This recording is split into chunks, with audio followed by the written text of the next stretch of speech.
Greetings and welcome to the inner den. We are still in between that void of Christmas and New Year's. I think today's the 30th. Yes. Yes. Yeah, it has been an interesting week. I'm even seeing on social media other people kind of reflecting back my experience about the it's almost like a time warp in between Christmas and New Year's, and I don't know about you, but I'm really, really, really, really feeling it this year. A lot of people are. Yeah. I think like I was just creating a post for social media, before we jumped on the call, kind of doing some recapitulation, and not over this year, but over this decade, because that's kind of what they're talking about. The astrology is saying that, we're at a 9, it's a completion year, and also going back 9 years, what you were doing back then is this is the cycle that it's completing right now. I think we talked about this in another call, but I was tangibly doing that work. And I found 4 pictures of me from like the very beginning of my spiritual awakening. Now, my spirit, my one of my biggest identity deaths came after my second divorce. I took my son to Cuba and came home with a bacterial infection and thought I was grieving instead of dying. And when I look at those pictures of myself then, because that's what I've been doing right now, man, was I feral. It In was what very way? Well, I look at myself and I just look wild, wild, because I was so cracked open, didn't know what was going on, and was literally dying. I'm in the 10th percentile of humans that survived having that parasite in their body for so long with no hospitalization. So when I look into my eyes back then, like I see it. I was walking that edge, and I thought I was just dealing with grief. And what's really fascinating, what's coming in right now as I hit my 1-year anniversary right now of this last divorce, instead of Cuba, went to Mexico and came home with something. And this time I went, "Oh yeah, my body doesn't feel right." And I went to the doctor immediately.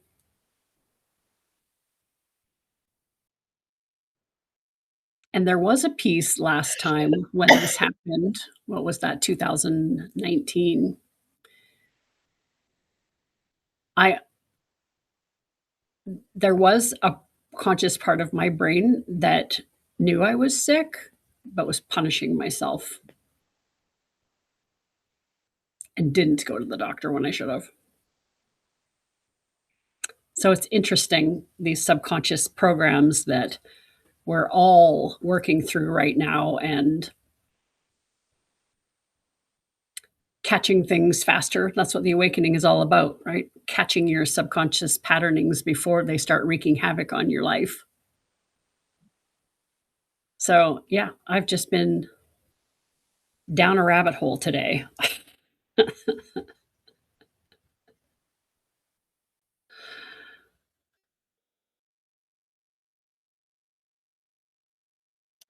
Yeah.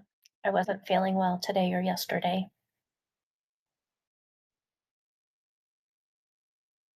I feel better now. Is there just too much going on? Overwhelm? Uh, no. I think my body's just fighting something. My mom was sick, Well, I was gonna say, you're but I don't literally have the same symptoms as her really. I mean, a little bit, but I'm not sick like her. I don't know. I also think it's just letting go and releasing. that's what I'm Now hearing. I'm That's what just I'm itching hearing. to just get things in order and just Yeah. Get rid of the Christmas tree and all of that. Yeah, it's hard not to want to racehorse into the year of the horse. Yeah. But we need to keep stamina for all year, Exactly. right? You racehorse in, and what happens? You're going to burn out in 2 weeks. And it is a fire horse, so, that energetic piece is coming in hot as well, and Mhm. so, yeah, regulating our nervous systems and figuring out how to dial that in, is gonna be important, and it's certainly at the top of my list, and has been for the last couple of years, but yeah, with how that planet is shifting and how the humans are behaving, it's becoming even more and more essential that nervous system regulation education needs to happen. Mhm. And I don't think I'm the only one that is like I'm talking light workers, people who are, doing this work. I'm seeing humans that are even like way up, like in the TV world, that are verbally having these dialogues with themselves out loud. Why are we even doing this? It's like this whole, hello, Michonne. There's this whole, I feel like everyone's taking 2 or 3 steps back and saying, is this how we want to show up in the world? Yeah. Is this still our message? And the one girl she's been doing it for 30 years and her Instagram hasn't shifted in the last 10 years. And I was like, oh, okay. So it's not just me. Mhm. Everybody who's spreading joy, inspiration, and all of that, the shadow ban is real. And it's just interesting, when you think you're going through something alone, and then somebody who is way more out in the media is also saying, speaking into an echo chamber, and nobody's responding. So, is it the void, or is it the whole world pausing and something new is coming that we're not going to be showing up this way anymore? Like it feels so different right now. We're just talking about the different energetics from all the other years, the this window between Christmas and New Year's. Are you feeling all voidy over there? Or how are you doing? Yeah, and mine actually started probably before Christmas, because my equinox event was off. Like I could feel the energy was off. We've been talking about that. Yes. Um, and so I just took it like, uh, you know, when I got the message to drop into the glass walk, I still wanted it's just Sag season. It's fire season. There were people that were looking forward to a fire walk that I knew were going to drop as soon as I decided to switch. And so I did for a minute or a day try to be extra hopeful and use the power of my intent. And I could feel that I was going against what was being asked of me. Um, I even had a friend, who well, it's actually, my partner right now, and he's like, "Why do you keep trying to force this? Can you just do the glass walk?" And I was like, "Well, yes." And then I was trying to like literally prepare for future events. And so it just came up again with that different. It's definitely a different energy right now. Um, what's the why behind it? Is it the astrology? Is it this, or is it this the 9-year cycle ending? Or um I think we're on the verge of another, I don't know if you want to call it industrial revolution, but something similar to when the printer came online, and or when media like TV and radio came online, with the AI stuff coming online. I think there's about to be just a whole ton of shifting energy that people aren't really sure what to do with or how to be in relationship to.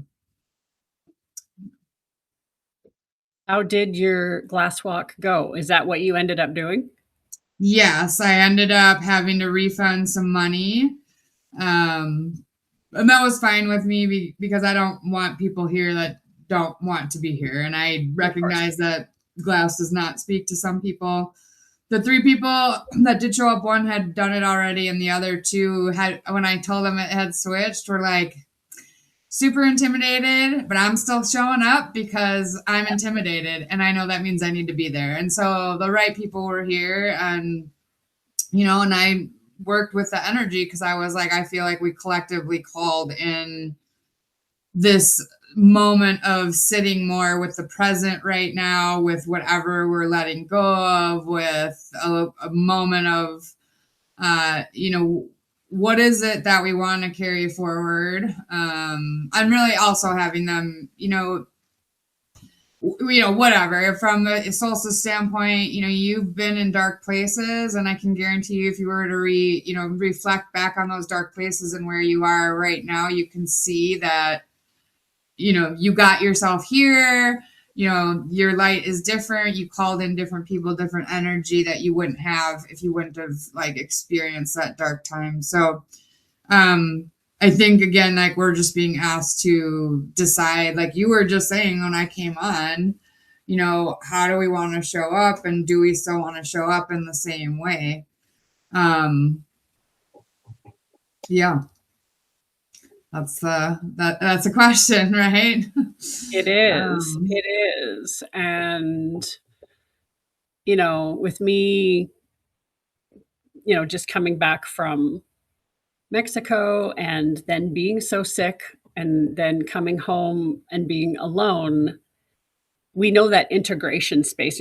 I've been doing this for 10 years, so I understand how to go through those spaces now, but in the beginning it was really scary and you don't know. Yeah. And it does take time. And I think that's where a lot of people who dive head first and are the divers and go in hard and crack themselves open and then leave themselves spinning. Like that was me. I can totally own, right?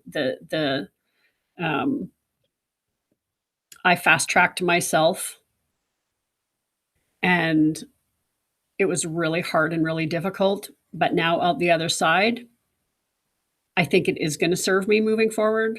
Was it easy? Would I recommend it? Hell no. It takes a very specific kind of person to be able to do that. And so coming home, I had my tools, and one of my tools is watching inspirational things, watching other people's heroes' journeys, and that kind of thing. And so the last couple days, and I don't watch a lot of TV. I don't even have a TV in my living room, so I have to make myself do it. And so my experiment was to watch a Netflix movie, which is probably funny to a lot of people because that's probably their addiction. And me, I've kind of come to an aversion point, but I needed that. I needed some reflection. I needed some reflection. And so I chose to watch the Taylor Swift documentary. And it's about her career and Okay.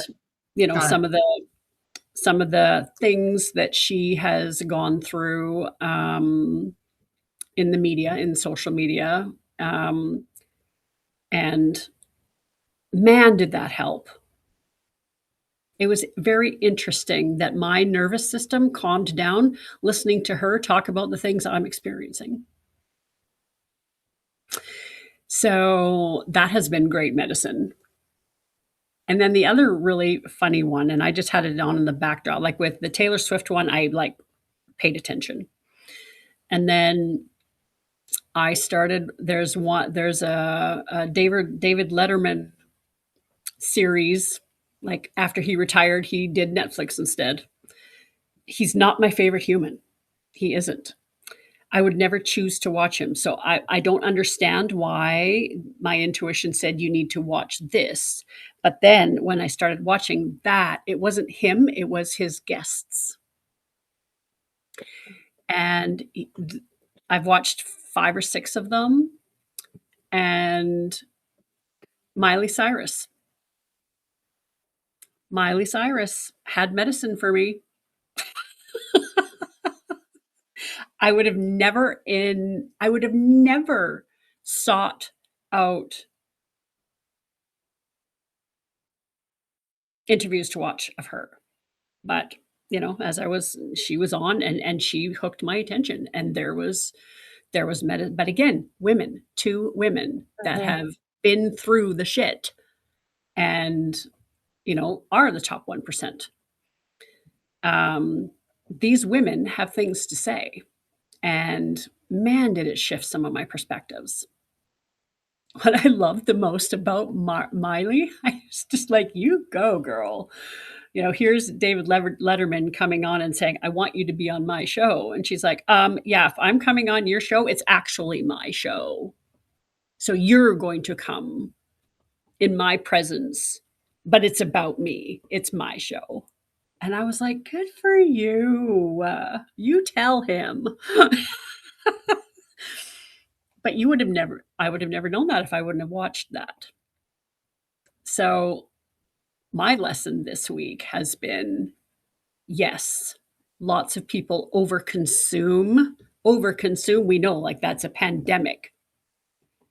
But I went the other way, too far. And when there's intent, when you're looking for a specific thing, when you're at this level of awareness, the universe will give you what you need to watch in that moment. And man, because I would have never chosen David Letterman by myself. Do you know what I mean? But because I was open, and how we always talk about in manifestation, show me the next step. What do I need to see? Like even when I shuffle cards, what do I need to know in this moment? I ask. And so I did that experiment with TV. I asked and then scrolled and waited for my body to light up. And when it lit up on David Letterman, I'm like, really? Really? But that yes, and it was almost like a test for me. Are you going to listen to the green light? And I did, and there was medicine there. So, yeah, that's what I've been doing this week. Lots of self-care, lots of alone and chosen alone time. I did go to Anne Marie's on Christmas Day for dinner for 7 hours. But besides that, I've been alone on purpose. And this is the very first Christmas that I chose to be alone, and like not even on the phone, in silence. And it has been so good for me.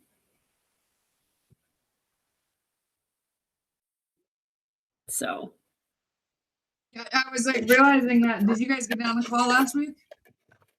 I wasn't there. I did reading by myself for about 10 minutes, and that was that. It was just a short. I Yeah. I knew I had to run into town, and it was like last minute Christmas stuff, and then I was Yep. on the way going, oh, it's Tuesday. Yeah, just was a hectic Yep. week. Yep. Well, and it worked out the way it was supposed to be. I showed up because I've committed to myself to show up, but I also had no expectations of anybody else coming because of the day that it was. Yeah. And so I just gave a little heart talk, and then also gave myself the time off. I think it's only like 7 minutes. It's not long, Yeah. but I still had to, for my own self, because I'm also teaching myself that I can show up and rely on myself. But that doesn't mean it has to be a full hour. So, yeah, and I was, and because I'm such the void and really leaning into it this year, I messaged Christina about 10 minutes before the call, and I'm like, "Do you wanna do this? Are we in? Should we do this?" Like, and I questioned it myself, and I'm really glad that we all jumped on because, yeah, that would have been 3 weeks then that we would have Yeah. missed you. Well, and Well, I had probably meant to be here at 7. I was still working and I was supposed to punch out at like 6:30, 6:40, and then I looked up and it was 7:05. Um, and I'm like, crap, the dog needs to eat here before I jump on the call. Otherwise, she would have harassed me the entire time we were on the call. Yep, So, they're programmed. so yeah, I did that, and I'm glad y'all were here. Oh, yeah. I Yeah, told we were her I just didn't want to, but we should. yeah, and we yapped for a bit before we hit record, so, like, I think you've missed, like, 2 or 3 minutes, like, that was it. Yeah, good deal.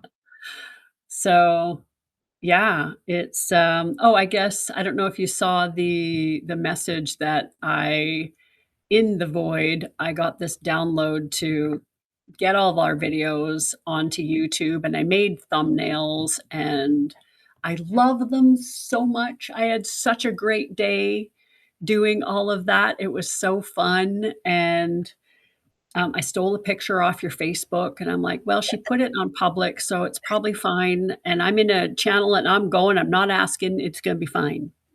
Yeah. I stole your picture.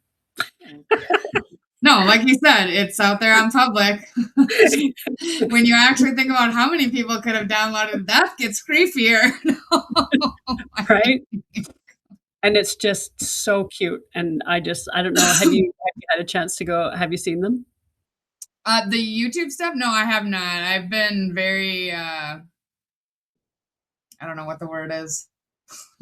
Disconnected from social media and stuff. Seriously, right? It's just a thing. Well, I am, so thrilled with them. Let's see if, When did you post them on school or did you post them somewhere else?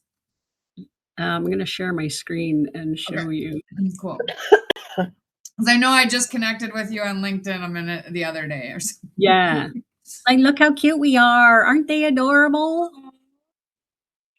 If I click on it, the thumbnail will go away, but, like, so for each one, whoever was on the call so Yeah. I did custom thumbnails for each call.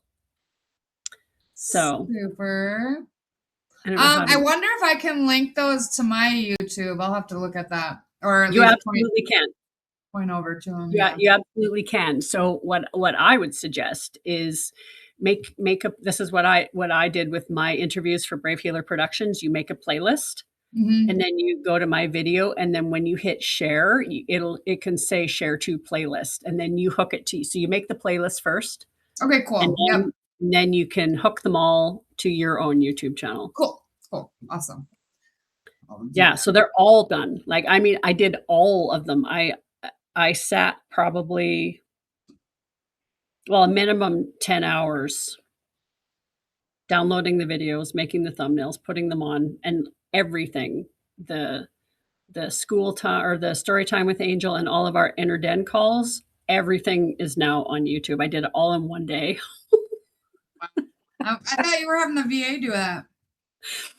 Well, I was going to, and I just got so excited and in this what I when you came on in the call, and I'm like, how do I want to show up?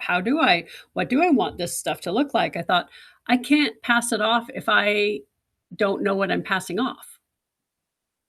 Like, I didn't know what the vision was going to be. And as a creative artist myself, I was like, I need to figure out what I want this to look like and do a couple and make sure it's the energy I want before I pass it off. Yeah. So, yes, now that I've decided what I want them to look like and see them on there, and I just love them, the energy of them they're so great.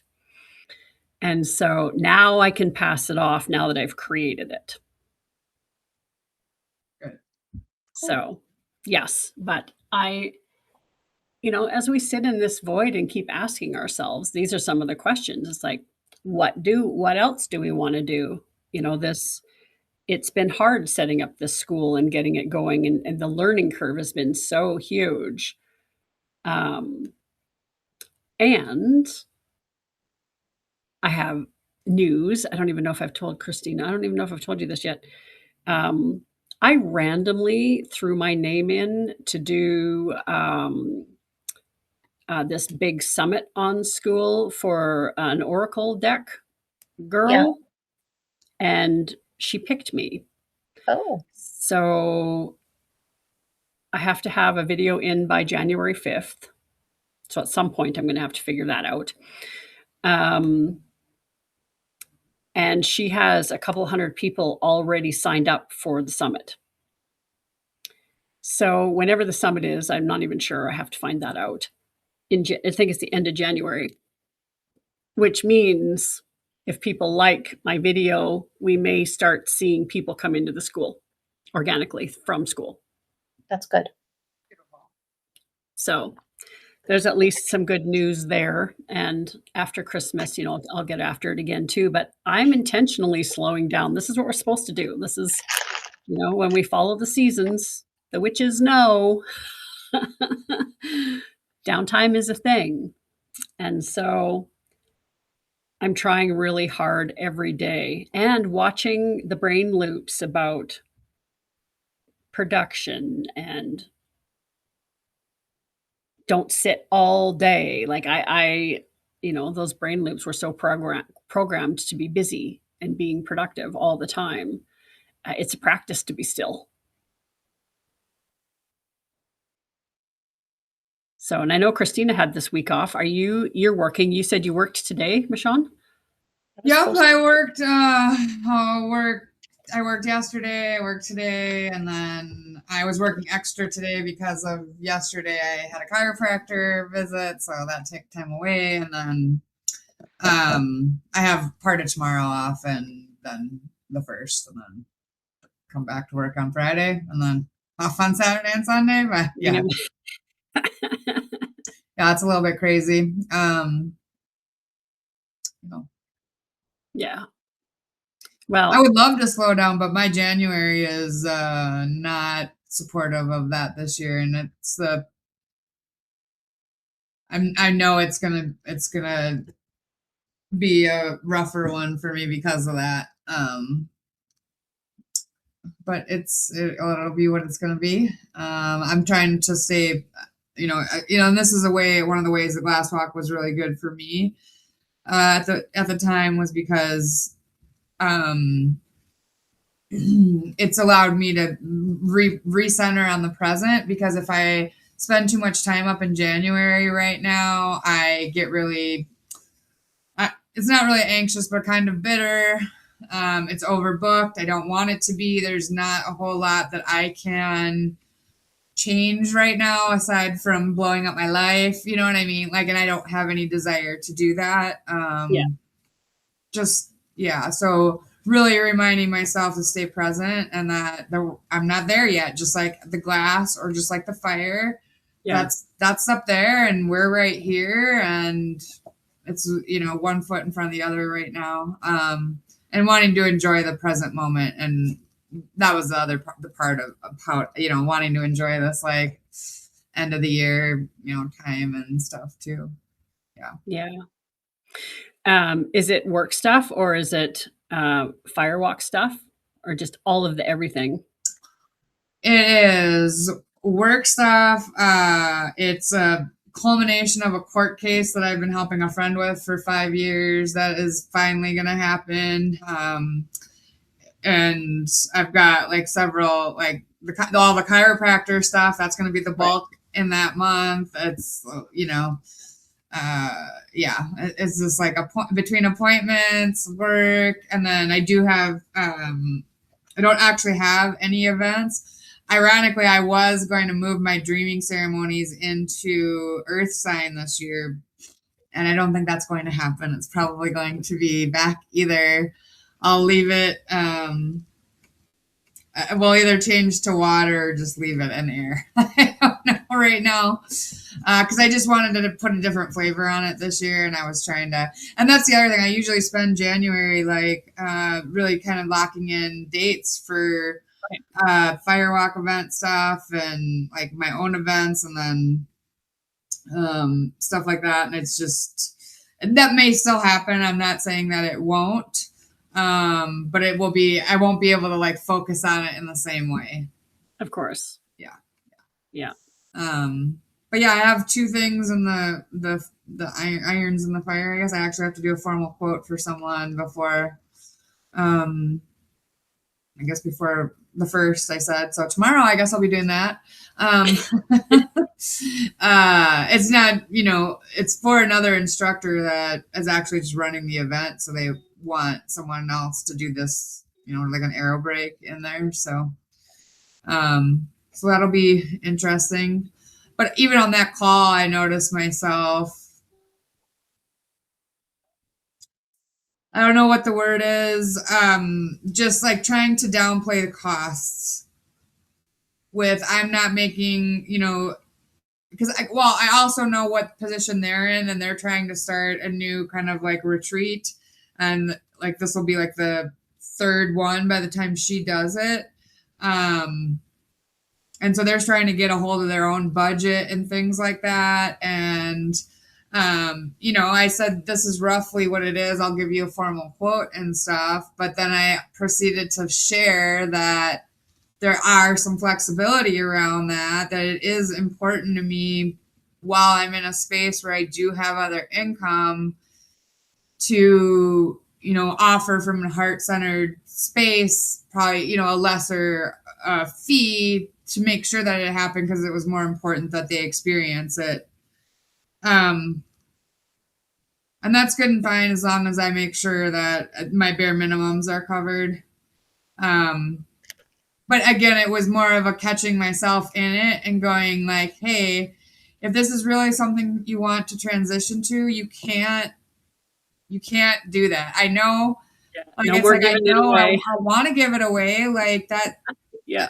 And so there's that aspect of, wanting to share it with people and wanting to get people excited about it. And yes, I invested a lot of my own money to get to here. And I get that there are people who want to make big changes in their life and transition and don't have the financial means to pay for some of this stuff. And I want to leave the space open to be offering scholarships for events and stuff, but that doesn't mean giving away 30-person events at a weekend retreat. Exactly. Yeah. Exactly. Yeah. And I think that is a perfect example of what we were talking about when you first came on. How do we want to show up? Yeah. Because if we keep repeating these cycles, you're never going to do it full-time paid. Right. And I agree with you with, people wanting the expansion and not being able to afford it. I still can't afford it. And I have spent thousands and thousands and thousands and thousands of dollars for my own healing. So I sit with that because I think, well, if I figured out how to do it, why can't they figure out how to do it? It wasn't easy for me. It's still not easy for me. I still don't know where my next money is coming from. I've been living like this for 10 years. So, but then how do you get the medicine out? Where's the boundaries? Where's the lines like that? These are the questions that healers have been talking about for decades. Yeah. Yep. And it hasn't shifted yet. So how do we be part of that shift? Yeah. Yeah. Every time I find myself in this particular, kind of like internal back and forth, do you remember Heather Laura? Yes. Yeah. Very much. During one of our, times we were in New Mexico, we shared I shared a house with all of them. And I remember her having a very, kind of have a very stern discussion with me about how all money was sacred. And so regardless of whether I right? So that even in the exchange between me paying for my trainings and then my offerings, right? Because she was always one of, you're not charging enough for what you're doing and what you're offering. And she's, and right, and constantly was like, so I constantly have to remind myself of that exchange and um, of that piece of it. Um, that people do make there are people in this industry that do make a living on this and then they are happy and it's not that or not that, I'm sorry, happy is not the right word. They don't feel like they're eating rice and beans to Right. do it, right? Like, The abundance is there. And, yeah. and that's the piece, because I can hear in my head, everyone's going to think it's ego if you say that, but truth isn't ego if it's truth and it's authentic. When you spend as much time unraveling and doing the work like we have,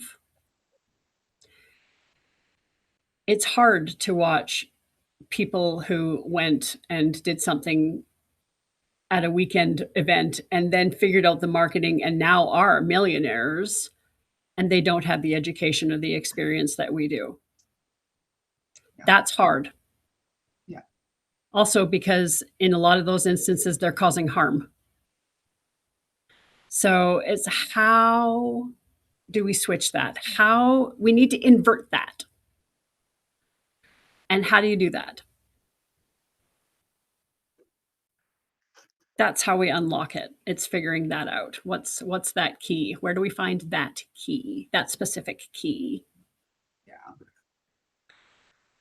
So, and I think that's ruffled in me more now after watching somebody who I admire and trust and am inspired by over the last couple of days go, why am I not being seen? Who is that? Hmm? Who are you talking about? Sherry Elise. I don't know who that is. I just did the Joy Unleashed book with her. Oh, okay. I knew I remember the name. Like I recognize the name, but I don't. Yeah. Yeah. Okay. You know, she's a producer and a publicist and all over TV news and spreading joy. People call her America's joy magnet. You know, she Yeah. is killing it. Killing it. But not social media does not love her. Yeah. Meaning, and by social media, we are meaning Instagram and Facebook, right? Right. Yeah. Yeah. And LinkedIn, like LinkedIn, yeah. And so, yeah, it's and also we also know we're in a spiritual war. And so at some level, social media doesn't want us healing everybody because then they lose control. Right? So we're fighting more than just algorithms here. So yeah. That's the root of the algorithm, right? Huh? That's the root of the algorithm. Because it's all programmed. Mark Zuckerberg does not want us to succeed, period. So, and that's okay. He's allowed to have his mission and we're allowed to have ours. And perhaps the real muscle is checking out some of the other social media platforms and finding new ways to connect with humans that doesn't involve Facebook and Instagram. That's why I moved on to school, right? So, and my racehorse, of course, it's not going to be at the top of the charts 2 months in. So, I'm not allowing myself to get frustrated. It was interesting that, was it 2 weeks ago, Christina, that we had the conversation that I'm like, I'm not getting anywhere. Yeah. Yes, I am. Something like that. That's what made me actually put it on YouTube, because I'm like, okay, if I'm not getting organic people, and we have 28 people, that's more than what we had a month ago, right? So It is slowly. I'm getting I'm getting more people coming into here than I am Instagram. I've actually, since I've upped my Instagram game, I lost 63 followers last month. What? Yeah. Yeah.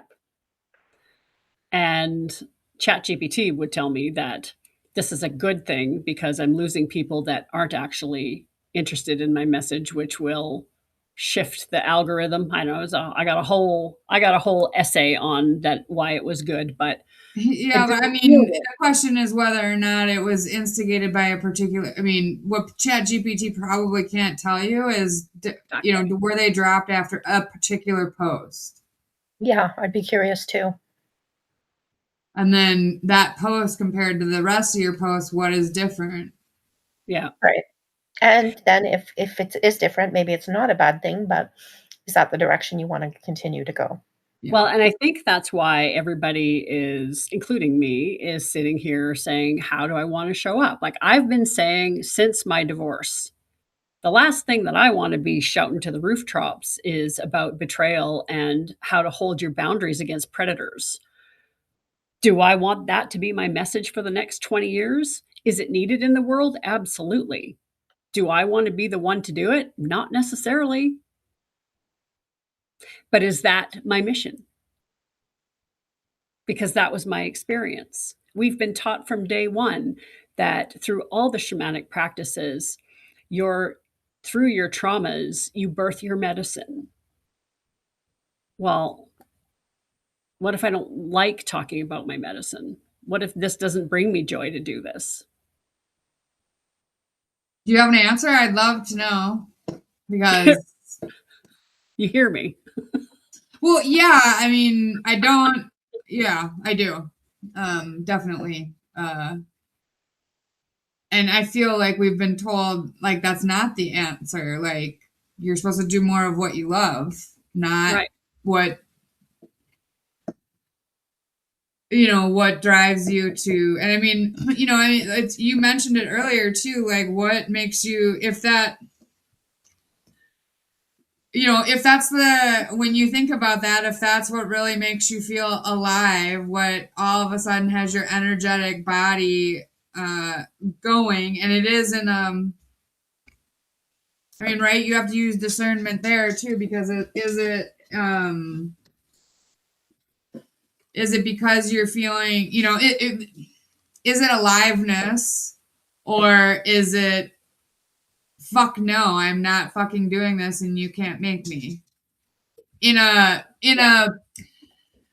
and how do I say, like, in more of a, it's in more of a, not in a rebellious necessarily way, but like you were saying, standing firm in your boundary. If this is your boundary and that's not what you want to partake in, I don't know. Like if the universe keeps pushing you that way, but isn't giving you the signs that it is what is good for your highest good, I don't know the answer there, because then it could just be, it may not be that it's doing more of what you love, but it may be that it's just another obstacle or challenge that the universe is asking you to integrate before you can get to that other place.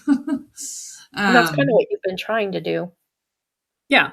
And I think that's what came up for me visually when you were trying to describe it was how we've always been told that energy is energy and you get to decide how you're going to label it. Is there a lot of energy in it? Oh, fuck yes.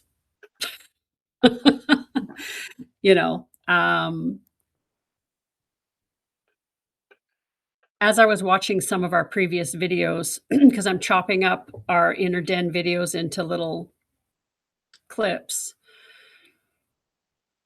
um, Christina and I were talking about that. What how do you want to show up? How does this medicine serve you? I can talk about boundaries through rage, or I can talk about boundaries through love. It's still boundaries. right.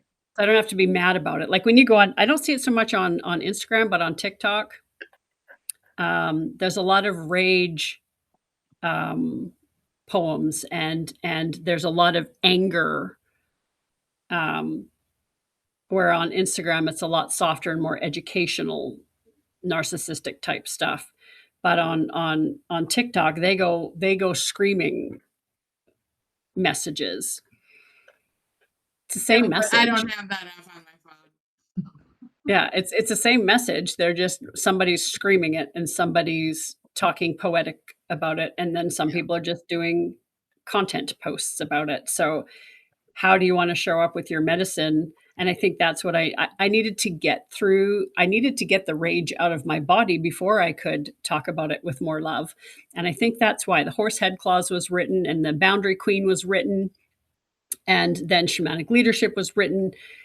It's all talking about the same stuff, but it's different energy as I am healing through the experience. So Yeah, and I mean, also you had said, like the retreat you all were just on, and what I had heard you say a lot was that, there was a lot of fun in yes, a deeply healing retreat that you hadn't really experienced before. yes, Um, there was so much energy in that. yeah.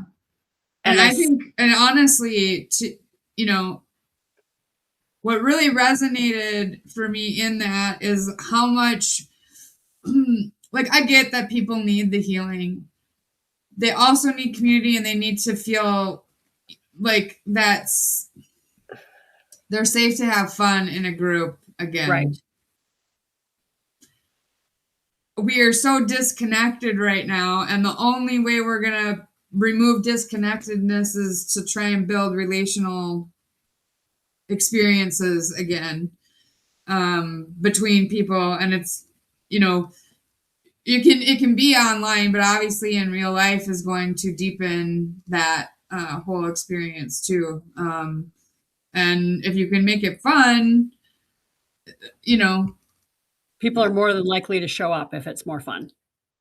right, right, Yeah, yeah, because they're already scared and terrified.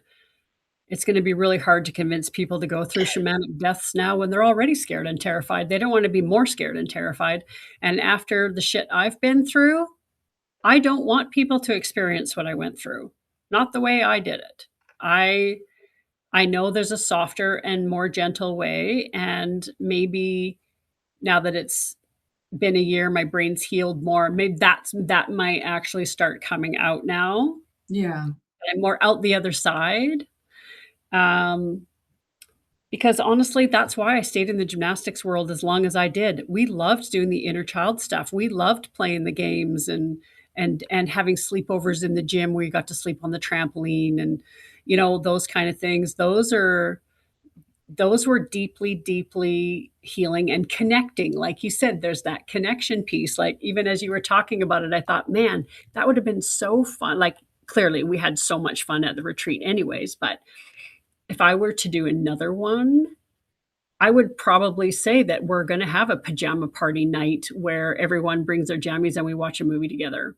Very similar to like what we did with Ash when we watched the Toltec movie before our Matote ceremony. Yes, it was oh, you're ritual. not dreading it because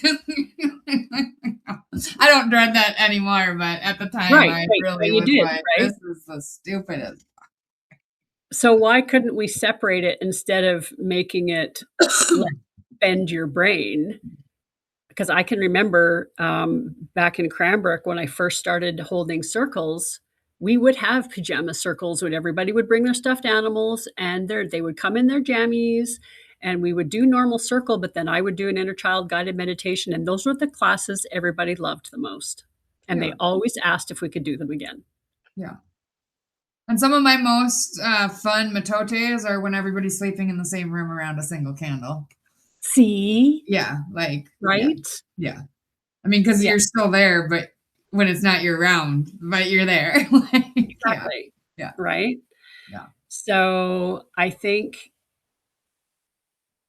and maybe that's the piece, and I think that's also why these inner den meetings are important, because we're going to create whatever we need and then enjoy people to and ask people to come and join us. Yeah.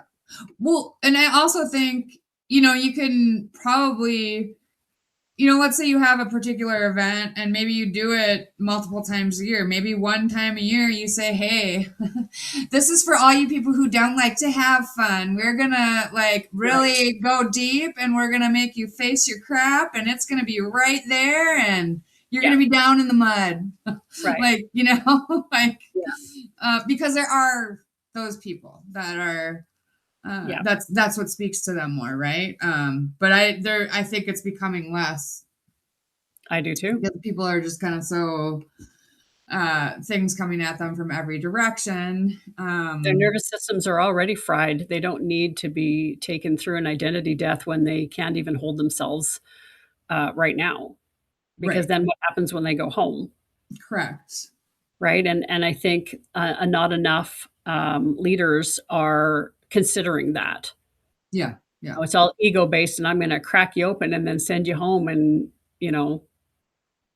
spiritual psychosis sets in and nobody's watching these humans. Yeah. Yeah. Right. That's what happened to me. So that won't happen. I won't allow that to happen on my watch because I know how dangerous it is.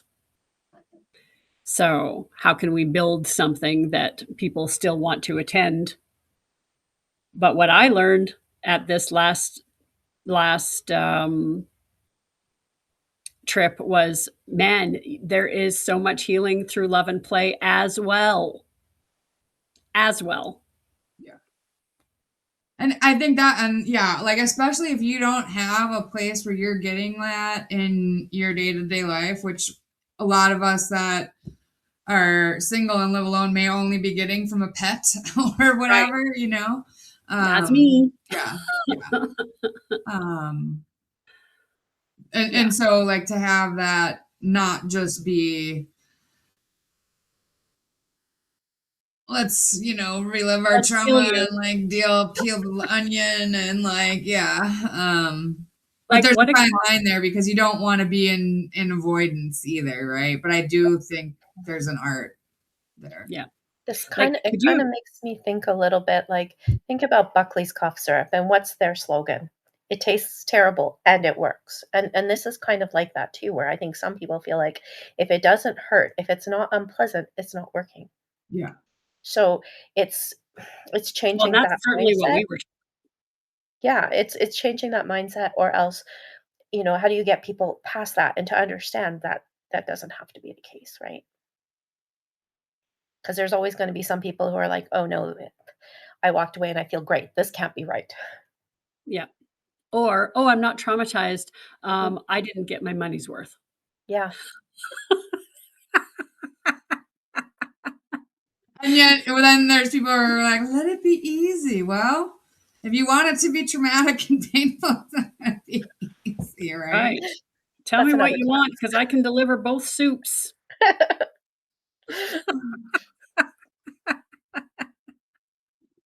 And I think that's what it is. It's asking. Maybe it's asking what do you want? What level of pain would you like to leave with? That's right. Well, it's funny, when I had my massage therapy business, spice level at the Thai place. That's how I would start my conversations with new people when they came into my massage room. Here's the scale from 1 to 10.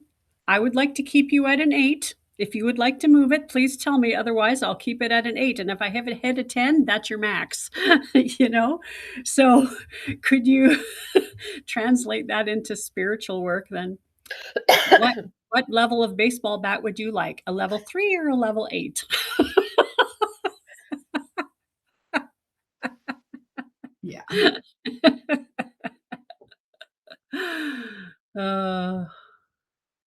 Yeah. So there'll be some creative thinking because I also would like to plan some things, plan some events for next year. And so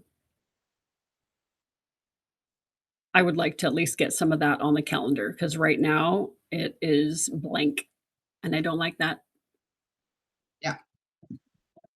Me neither. And I've already told people a couple events. I'm like, well, I'll be these as long as it's not a burn ban still. But I need to get them posted on the page, right? Like, yeah. Yeah. Yeah. Well, I think it would be really cool to do some deprogramming around Teo, and maybe the first trip back is an inner child trip where it is more fun and not the death, not what we've been taught. Use the venue, but bring my specific medicine and not do the traditional what we've been taught. Because I think there's also a piece of making it yours, but you have to sit in the energy to also make it yours, because the energy will tell you what to do. Right. And I haven't had that opportunity to do that yet. So that needs I'm to like happen. all sad right now because you can't go up there anymore. And I never got to fly off the side. You never got to fly off the side. I was never at a retreat where they did that.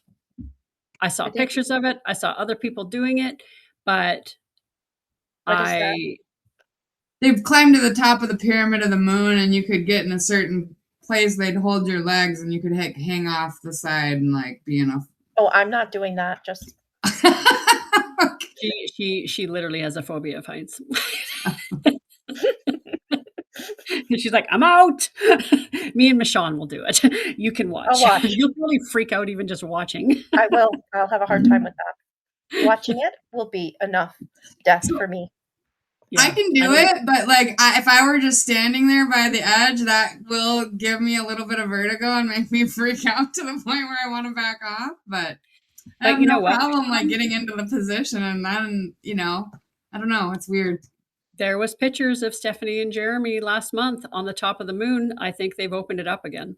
Oh, maybe they did, or maybe they paid. I mean, there are still bribes that can be made. Yes. Yeah.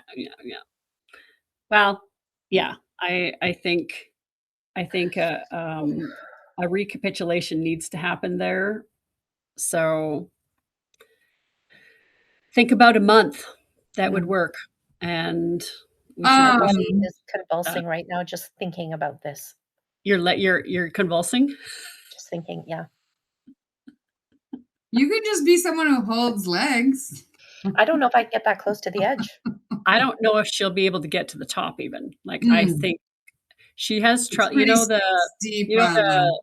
air, fire, water, the little. She had trouble with those stairs. What's the air, fire, water ones? Remember when we had to go down a couple and then walk and then go up and then go down a couple and walk? Like all the way through? The plazas down the Avenue of the Dead, yeah.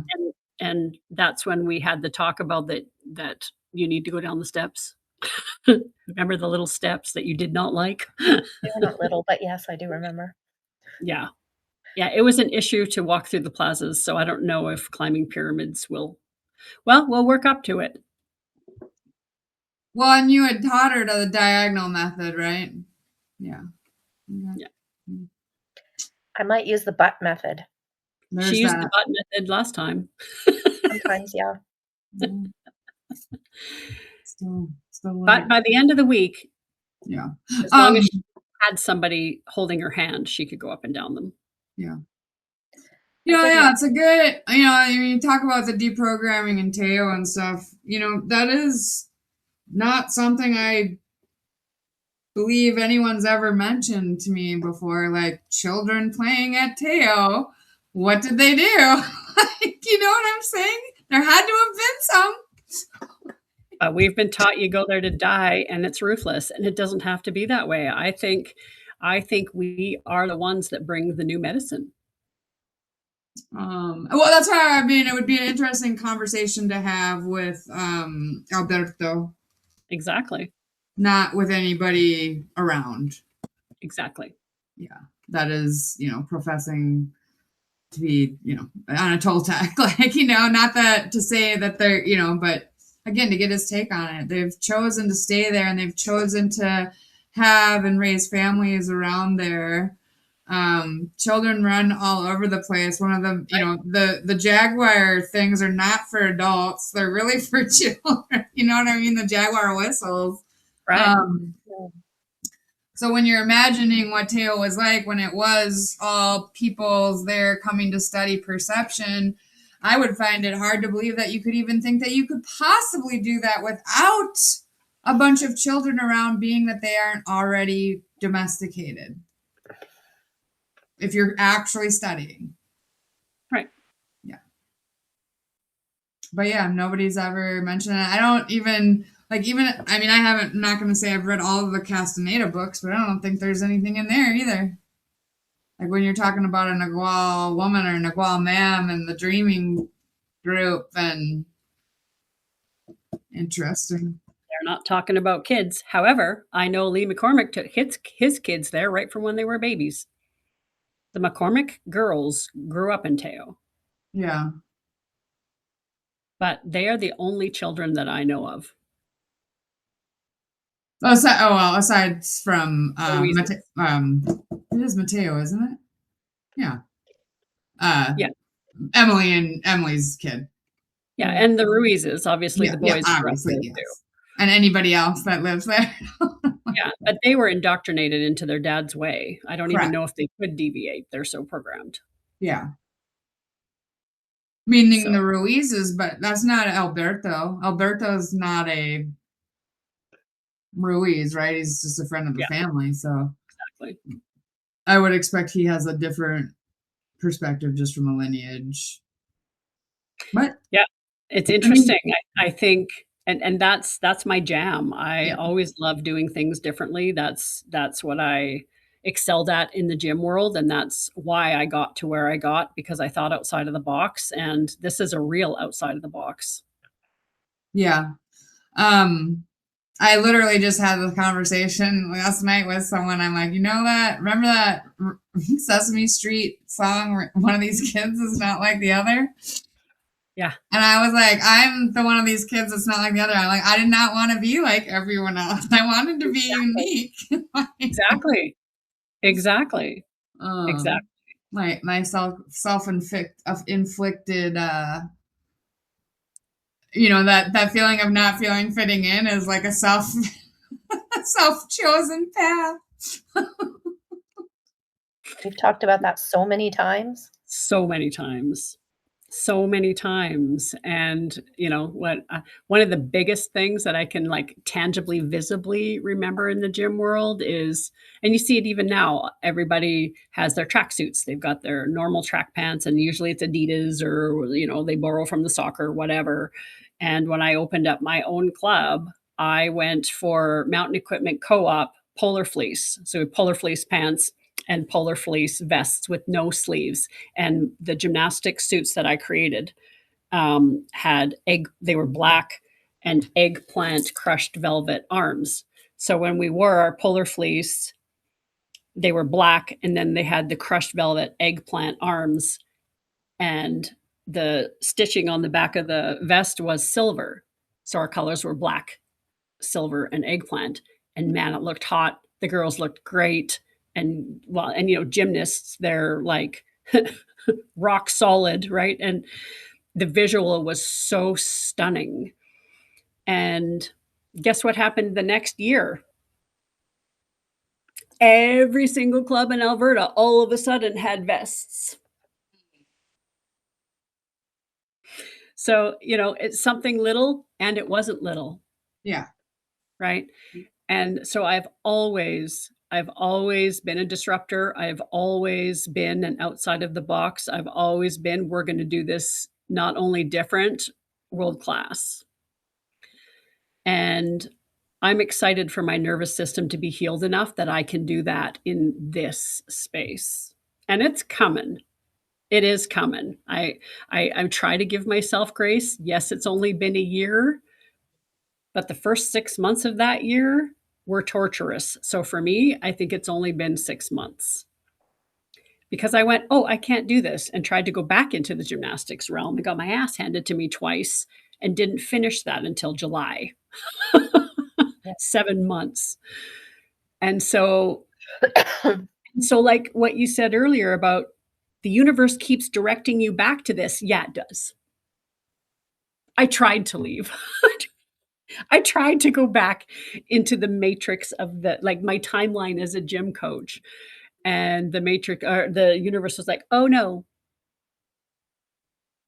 this way. You gotta go this way." And I'm like, "Yeah, but I need to have fun because this isn't fun." Yeah. And that's some of the videos that I'm gonna be putting out, the little clips that I've been clipping from our inner den calls. That is one of them. It's like, I'm not doing this anymore unless you show me a way for it to be joyful and abundant. Christmas Mhm. time, show me joy and abundance because I did the work and it's my turn. That's what I keep telling the universe. It's my turn. I've done the work. No more torturing me. I'm done. I'm not going to be in service if it's going to be this hard. I've put in almost 15 years of torturous awakening. Yeah. Enough, right? It's like, okay, now it's our turn. So I went into the void thinking that. And as this is all gestating, and even throughout this conversation, pieces are starting to Mhm. be pulled out, right? Right.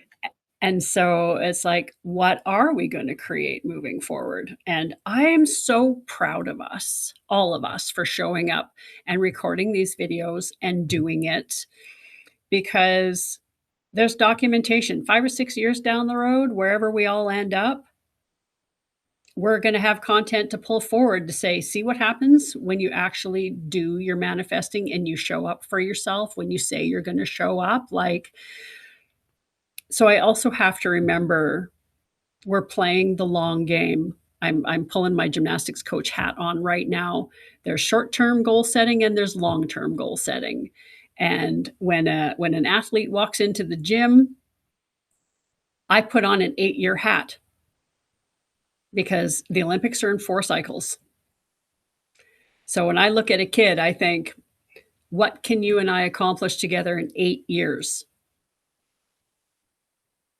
Right? Like I mix the spirituality with the high performance. Where can I get you in 8 years if you commit? Right? And I've put people on world-class podiums. I had people get recruited for Cirque du Soleil. One of my other students, the girl in our book, Tina Engel, she was a professional circus star, traveled to Thailand, did all the things, had an amazing life, and now she's an acupuncturist, right? And so I just need to figure out how to have people understand that, yeah, yes, I teach spirituality, but underneath all that is a high performance gymnastics coach, right? So how do you get yourself on the podium now? Right. Which is hard because it's not hard. It's not what I want to do. I love coaching. I love having the babies on the podium. That's I know, 30 years but of it. but what I mean is how do you get your success? Yeah. Well, the other show I watched during my scroll, I can't remember K-pop. What was it? Something. It was a 5 or 6 episode. They're called Cat's Eye now. The band is called Cat's Eye. So it was a reality show that they had to find 200 girls. They put them through the ringer for 2 years, and then they became a girl band. Very similar to what I did in gymnastics. So of course it hooked my attention, and the girls worked so hard. And through all that, I'm watching the coaches in there, and I'm like, that's what I do. I don't need to be the girl dancing. I like to coach the girls dancing. They were still on Netflix. They were still part of the thing. They were still part of the scenes, but they were creating and shifting these humans. So, yes, I hear you when you say, put myself on the podium, but why can't I put myself on the podium coaching others? Well, and that is your podium. Right. It's how you excel. Well, and then So, it's the weaving in, and right. I mean, what I'm hearing you say is that, and I could be wrong here, but what I'm hearing you say is it sounds like you like working with younger folks where you get to have that 8-year time frame with them, or a longer time frame with a person than you might have Yeah. someone who just came to work with you for, say, one retreat Yeah. or a year or whatnot. And then it becomes, how do you integrate that? Because if it's not in the gymnastics world, I'm sure there's other things that can be interwoven with. Because a good coach can be a good coach regardless of what the thing is, right? Right. I mean, yes, you're Exactly. probably not going to be the greatest coach. It's something you've never done before, but Yeah. even that, even if it's something you've never done before, there are particular skill sets that are involved with just knowing what that person's goal is and making sure that you're the wind beneath their wings, the flame that the bellows when their embers are going low, and just like things like that Yeah. keep them moving forward too. I think I mentioned that before, that when I had a conversation with someone over in when I was in Scotland during the Firewalk event. I was talking about wanting to transition out of engineering and into this work at least like half time within 5 years. And she said to me, why? And I was like, well, I don't really, I said, I'm good at this, but it's not really, it doesn't bring me joy. And she said, but you're good Right. at it. Why aren't you trying to integrate the two things? And I'm like, well, I just don't even know how I would do that. And so it's something that's kind of been percolating in the back of my mind, because I don't know what that even looks like, because it becomes a task of pulling out the skill set, not where it's currently being applied. Right. Right. It's like, I know I have a skill of being a bridge between sciencey people and spiritual people. Like, I know that, but how do I elevate it to a point where both sides see that I have value to add? You know what I mean? Like, and how Yeah. does that look, and what is the format? And yeah, all of the Yeah. things, right? Yeah. Yeah. It's the same thing. And with the last 15 years being so serious and dark a lot of the times, that's not what I want moving forward.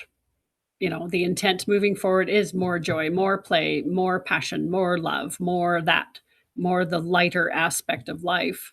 And so, circling back to the same question, how do we want to show up? Like, so Mm-hmm. this week, there's been a lot of deep dives around that. And the Hermosis, who are now co-owners of school, I've been following them a lot. And he hooked my attention the other day when he said, you can build something for the many at a very low cost, or you build a high ticket offer for one person. Everybody else is getting lost in the middle. So you got to do something low ticket for thousands or really high ticket for one if you want to succeed. All of a sudden, I'm thinking of those artists when you're at the art fair, right? You have to have the $5 or $20 keychain item so that they will come back for your bigger artwork pieces later on. Like, it feels like what he's talking about right there. Like, it's the low hanging. And they have a name for it in the art world. Like, I can't remember what they refer to it as. It's like, Yeah, well, they're seeds, yeah, and if we come back to Teo, what happens when we leave? They give us little citrine and crystal seeds in a bag or in your hand or yeah. whatever, or they give you a memento because it's a visual hook. and then it becomes a power object. Yeah. Right. So, yeah, I I think it's going to be really cool to see over the next 2 months how this, because I think we uncovered quite a bit tonight. So I'm curious how it's going to. I look forward to how it's going to play out. And I think a camp instead of a retreat Mhm. may be a great idea.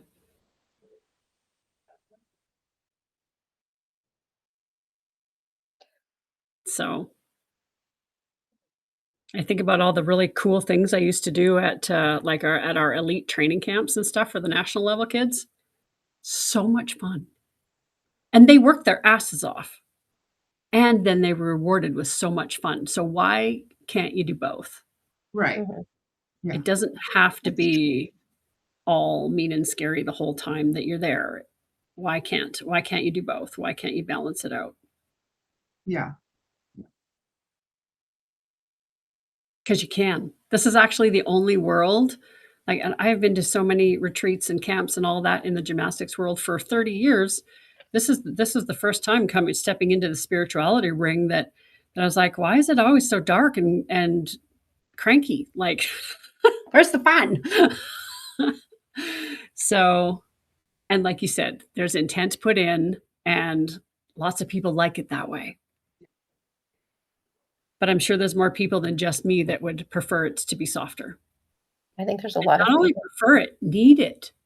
Need it. Those of us who have such sensitive nervous systems, especially those that are already psychically in tuned and can talk to animals and like all of these things, they don't need baseball bats. They're already awake. But again, it's a different target market. Every single teacher pulls in different people. So maybe that's what it is. Stick to your ray of light and teach what comes from your heart, and then the people that resonate with that medicine will sit with you. Yeah.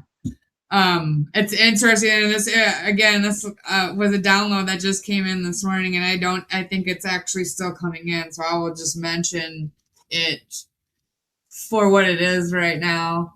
And I know you're probably somewhat aware of it already, but I don't know. All of a sudden this morning, and again, there was a particular podcast I was listening to, so it could have been part of that, but it just was like I had a crystal kind of like clear vision of the path that we're on, like a clear vision of the end goal, but also of all of these different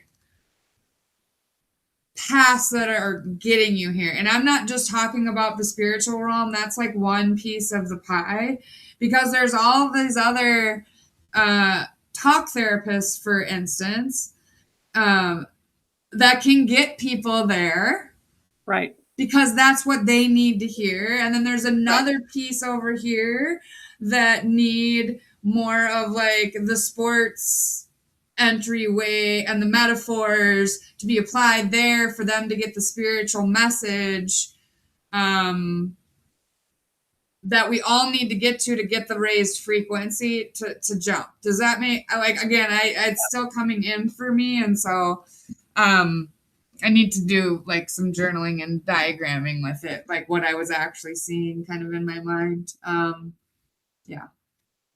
Well, absolutely. I think like in the gym world, we would talk about needing a full toolbox. And I think that's what you're leaning towards.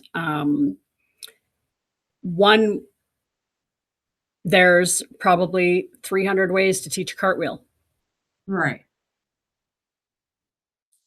So not everybody's medicine is going to work for everybody. Yeah. And so I think having so many, but that's also part of the problem. It's the solution and the problem, because the solution is to have all of us speaking our truths, sharing our medicine, sharing our experiences from our own unique ray of light. Mm-hmm. But then the problem is there's so many noisy. There's so much noise that people can't hear who's right for them, because the one thing that pisses me off so much, and I know it's part of social media and I understand it's marketing, but when I hear people right in my face, here's the dark psychology you need to make people buy from you, I just want to say, fuck you. Do not manipulate me. Yeah. But this is what we're doing. Right? So it's like, I mean, advertising in and of itself is, yes, that is right. the end goal, right? Yeah. Yeah. And so I struggle with that, because I think with that kind of messaging out there, as an awake human, if I'm saying fuck you, people who aren't awake are going to say it even louder. So they're, by advertising how to manipulate people the dark way, now you're teaching the entire planet not to trust any coaches.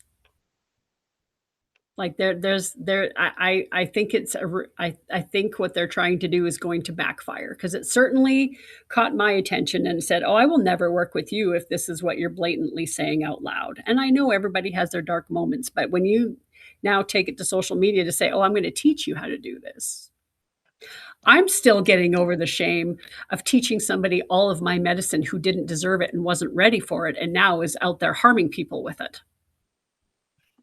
So it's very close to me. This is very close to me about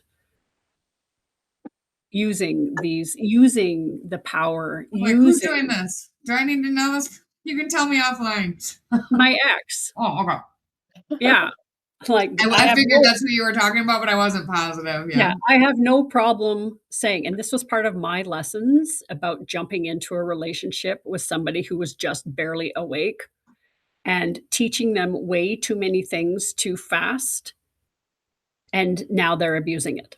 They're weaponizing it. He weaponized my own teachings against me. And so I think that's also why I'm having trouble showing up, because I made the mistake of teaching somebody too much too fast. And now they're out there wreaking havoc. So I'm like, that was not good. So I would reframe that for you, and let's just say you were teaching a year-long course. I was a student. How are you going to gauge whether you taught me something too fast or not? True. Yeah. Are you going to give me a test? And you didn't know that he was going to turn around and walk away from the teachings in the way that he did, Yeah. It's true. and walk away from you. Could have ended very differently. It's true. Yeah. And So, sometimes we have to like, trust. You know, Yeah. you own a piece of it, but it's definitely not like, I don't think it's the whole thing, or that you could have. I just think that you could have, you could not know that you were teaching somebody something too fast. So I don't think it's that. It has more to do with like the person and what they're doing with the information, right? Yeah. Yeah. Yeah. Yeah. And I can remember his old teacher, none of our teachers, his teacher before he met me. He is a hypnotherapist at Toltec and hypnotherapist. And he works with stars. Like he's on a completely different wavelength, and he makes his clients sign contracts saying that they won't use what he teaches them in nefarious ways. He makes them literally sign contracts. And when this happened with my ex, that came into my head. I'm like, oh, I understand why he does that now. So there was a That's connection. such a loaded word too, like nefarious. Like that's really subjective, right? Like, Yeah. what is? I mean, to some extent, it's not, but there are people, who will say that it really is like an interpretation. Is it nefarious? Yeah. I don't know. Well, but that's what we're taught with the 4 agreements too. Yeah. That's a perfect example. because when we're taught the 4 agreements, these are the 4 agreements. But then as soon as there's a question and there's questioning about somebody's behavior, now all of a sudden you're using the 4 agreements against you. There's no accountability. And so that's why I find, well, I just put a 3-part Substack.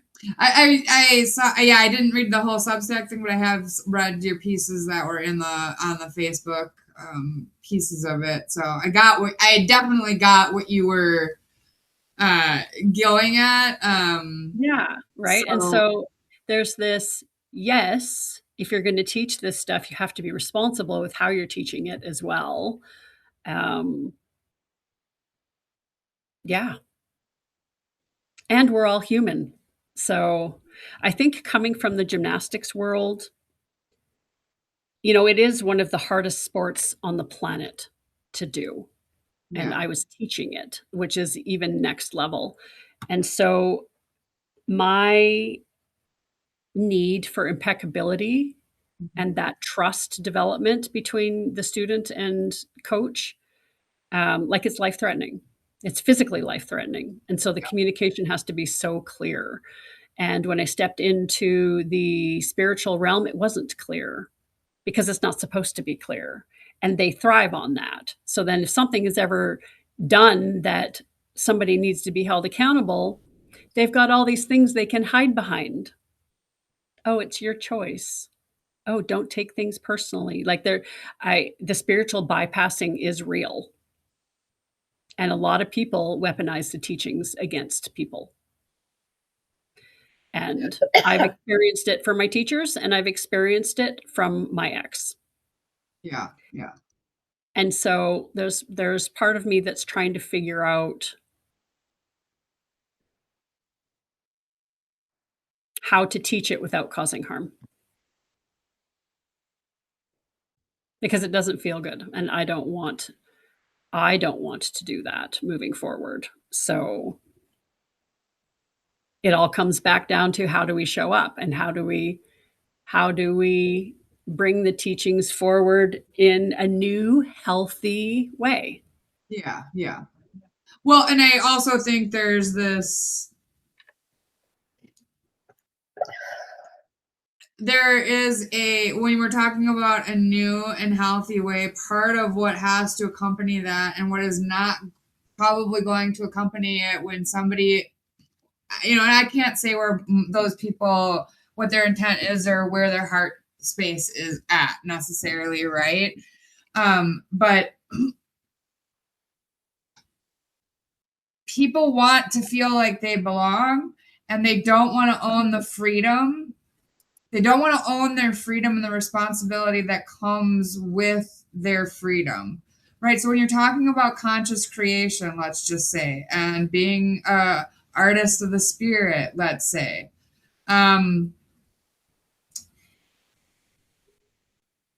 if you take action to fit in with the group, instead of actually dropping in, checking in, what actually feels right for me, where is this in my body, you're not gonna get there. So it's like we need to give people, and I know that people have said this to me, and I'm gonna take myself for an example, right? Like for the longest time, I really did not look at anybody else but Heather Ash and Don Miguel, because it wasn't so much that I wasn't willing to consider anyone else. It was more like I didn't have bandwidth to be considering this. Like it's not that, and I didn't think that she was my guru. Like I didn't think that or anything. But I also didn't feel like I could clearly make a choice that this other person was good for me in those first years with the things, right? And then I got to a point where kind of I felt like I jumped off a cliff and got abandoned. I remember reaching out to you, and then like shortly after that is when I decided to go and study with Kim and Ami, which is completely not Toltec at all, and a completely different route of the spiritual realm, right? And it was in such a way, kind of more mega class for me that it was okay. Like I didn't feel like I had to be in an intimate setting. Right. But it was still super powerful for me. And that really kind of opened up another, doorway to be more open to other people's classes, right? It doesn't have to be, right? Because then you're like, okay, what's the experience level, right? And everybody has something to teach us. Right. Doesn't matter if it's the person that you just bumped into at the grocery store that you've never known, there's something there. And so, yeah, I think it's, again, there's a piece of it that goes back to people really feeling empowered to own their life again and own what is right for them. And I know people say, like, keep what works and leave the rest. But, depending on where you're at mentally, like when you approach classes or things, like, did you like to get the A's or did you like to do all the things, right? Like, then it becomes, Exactly. I have to do it this way because that was the assignment. I can't leave it. Right. Right. Like, yeah. Well, and that was me coming from the gym world. Like I said, earlier, when a kid walked into the space, I was looking 8 to 10 years down the road. Yeah. And so that was my normal. That was my programming. And not only given by somebody else, that was what I had decided was right for me. Yeah. And so when I walked into that space, like the commitment was real. Yeah.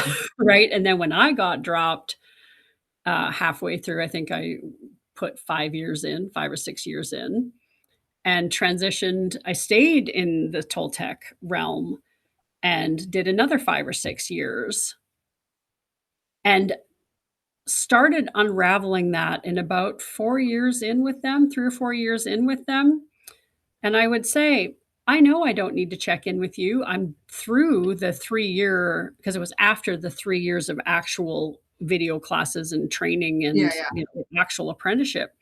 I kept doing it even after the apprenticeship was over because my programming was so deep that I felt that I needed to involve them in every part of my awakening process. And I have just recently, well, it's been about 6 months Yeah. that I have completely unhooked now. Yeah. But I put over 10 years in. I put over a decade in. Yeah. And yeah. It's it's a lot. yeah, it was COVID that did it for me. Yeah. It was when I pulled back out. Mainly because I was like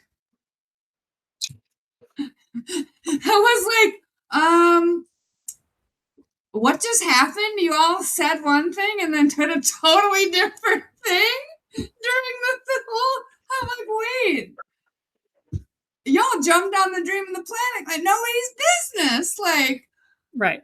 You were like, I'm right there. I was like, there wasn't even a question, and I was like, wow. Yeah. Wow. Yeah. Yeah. So. Yeah. Yeah. Yeah. Yeah. Right? So it just goes to show that, like you said, everybody's a teacher, and there's a time, and then there's a time you're done. Yeah. Yeah. And I think you just circled back to the original reason for this group was, how do we lead ourselves? How do we lead ourselves? How do we show up? And I think it's really cool that we're trying to unpack it and unravel it together live, because I think this is where most of the magic happens. Yeah. And hopefully down the road, somebody else will get some aha moments by watching. And I see Sherry Elise in my head with her questioning too. And actually, Christina, when you'd said to me, well, if you can't do it, how are we all supposed to do it if you can't do it? So I threw that question to her. Yeah. And said, one of my people said this, how would you respond to this? And she responded back and said, and this was public on her page.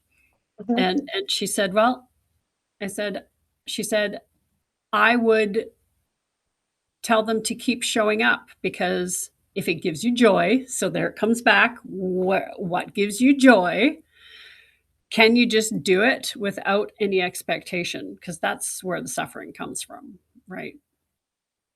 Because if we're playing the long game, we may not see the fruits for another couple of years. Don Miguel Ruiz didn't see anything from the Four Agreements until 10 years later. It sat on the shelf for 10 years before it blew up. Who's to say? And so I keep remembering that when I'm like, why isn't my school growing? It's been 2 months. Yeah. Yeah. It took 10 years for the Four Agreements to catch fire. Well, and the truth be told, if school had taken off for you and like grown to like 10,000 people in 2 months, you would not have the energetic capacity to be able to manage it. And it would either be a crash and burn situation, or you're hiring multiple people's like, You're absolutely right. Yeah. My nervous system is still healing. So it is exactly what it's supposed to be right now. And with spending the other day, I probably have 20 videos that are ready to be dropped into a social media manager to be placed. So, and it's, oh, if you want to hear more, if you want to come and join the Inner Den live. Yeah. So like I'm starting to gather the content for the advertising. So, but I'm such a racehorse. It's hard not to get frustrated. I can remember the second gymnastics club I built while I was pregnant. I left a gym club in June, and I needed to have a new place started by September. I had 3 months, and I was 6 months pregnant when that happened. And in 3 months, I built the whole thing, got all the equipment, found space. And on the grand opening of my gymnastics club, I'm registering people and have a huge event, and I'm having contractions at the same time. Birthed my daughter, and 3 days later, I was back in the gym. So this snail's pace growth, my body does not like it. So I'm learning patience and staying with it. And just because it's not on fire immediately doesn't mean that it's not going to be successful. So I'm doing a lot of unlearning and deprogramming through this school. Because usually I build something and it takes off immediately. And that's not happening here. But I think the slow growth is going to be better for my mental health in the long run. That's what I'm telling myself anyways. Yeah. Well, and also, soak up or enjoy, or actually wrap your arms around the opportunity to go at the slower pace, and not have to be the workhorse so much. Right. Like, yeah, because that way of living took me out. It's Right. why I started seeking spirituality. It's not sustainable. And it may be why it keeps coming back in, is because you're asking to be, like you, again, same question, asking me to show up differently. And maybe, the slower pace will actually result in faster growth in 2 months. Like, you know what I mean? Yeah. Yeah. I'm literally right on time. We've got about 2 more months of shedding before the actual fire horse year starts, right? Yeah. It's not New Year's. It's in the middle of February, I think, February 14th or something, isn't it? 17th, I think. 17th? Yeah, I knew it was the middle. So perhaps we're just right on time. But and yes, enjoy life too, right? Again, it's if we want to teach, or if we want to teach or lead from a place of more joy and more abundance, then we actually have to be living there too, right? And that means actually having our own fun. Exactly. Yeah. Yeah. Well, I want to have more fun like we did in Mexico, because that was fun. Yeah. That was lots of fun. I've been dreaming into doing a Canada retreat as well. So there's 2 retreats I'm kind of dreaming into. And there's several people that are already interested in the Canada one if we do it in the summer. Yes. And it's going to be a hot springs journey. So I'm thinking going through the mountains and hitting all the hot springs and doing a hot springs camp. So we shall see how that comes to fruition. All right. So, wow. For not knowing what we were going to talk about, this was a long one. So yeah, I was like, it's getting late. I gotta go. gotta go. Miss Sean, can I ask you, what kind of engineer are you? My degree is in aerospace engineering and mechanics. I work, my title is lead engineer project manager right now. So I'm not actually designing anything in CAD right now like I used to. So, yeah. I was curious. My daughter's an electrical engineer. Yeah. They make lots of money, those electrical engineers. Well, she's still in the process of getting her PNG, so she's almost there. She's doing a professional too. Yeah. Yeah. She wants to actually be signing off on stuff and be responsible and stuff like that. As she should be. She spent how many years in the gym with me? She was one of my competitive athletes. Right. Good deal. And she has long red hair too. Yeah. Yeah. So she was with Christina during the day and me at night. Well, I guess you were at the gym too. So, but years and years, our kids grew up together. Very cool.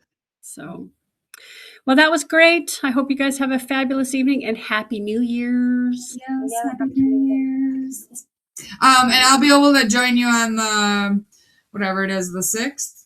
No, the whatever next Tuesday is, but not. I will be out on the 13th because I'll be traveling. I'll be actually up in your neck of the woods. Ooh. Actually, I might be able to. Actually, maybe I will be able to. Because what time? It'll be at 5 o'clock.